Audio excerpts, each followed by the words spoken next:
আসলে আমরা মেয়েরা নিজেদের সম্মান বুঝে নিতে বড্ড দেরি করে ফেলি। বিয়ের আগে বারবার বিয়ের কথা, বয়স বেড়ে যাওয়ার কথা এসব শুনে নিয়ে ভাবি, সত্যি তো বিয়ে হচ্ছে জীবনের অন্যতম লক্ষ্য, এবং সচ্ছল পরিবারের ছেলেকে বিয়ে করা হলো আরো বড় একটা উদ্দেশ্য সাধন।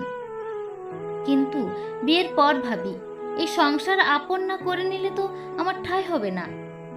তাই স্বামীর মনোযোগের অভাব, অন্যের সমালোচনায় বিদ্ধ হতে হতে ভুলেই যায় আমাদের নিজের সত্তা আছে।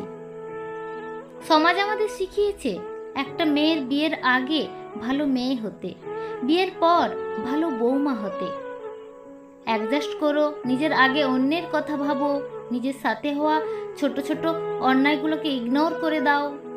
অন্যের জন্য ভাবা ভুলো না, একদম না।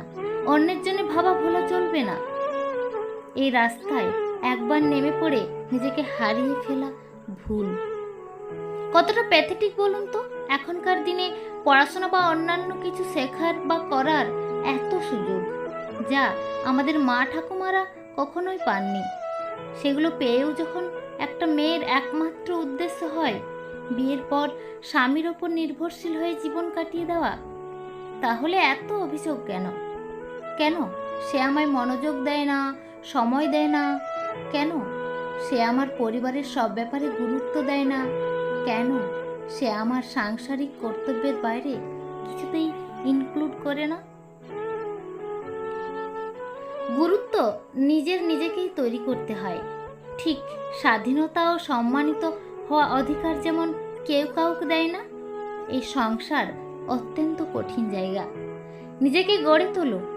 যে সময়টা আরেকটা মেয়েকে প্রতিযোগী ভেবে সংসারের তুচ্ছ জিনিসে মাথা ঘামিয়ে নষ্ট করছো, সেটা নিজেকে দাও। নিজেকে ভালোবাসো। আয়নার সামনে দাঁড়িয়ে নিজেকে একবার, এই কি আমার জীবন শুধু অন্যের জন্য বাঁচা? সব কাজ, নিজের যত্ন, এসবের জন্য সময় দাও। নিজেকে আত্মবিশ্বাসী করে তোলো। গুরুত্ব নিজেকেই নিজে দাও। নিজের অস্তিত্ব গড়ে তোলো।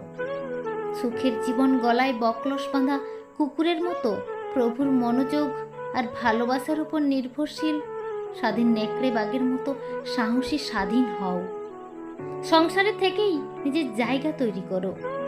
কারোর মুখাপেক্ষী হয়ে থেকো না, না অর্থের জন্য আর না সাহচর্যের জন্য। প্রত্যেক মানুষের মধ্যে একটা আগুন আছে, তাকে নিভিয়ে দিলে মানুষটা মরা মাছের মতো তেলে ভাজা হওয়ার অপেক্ষায়।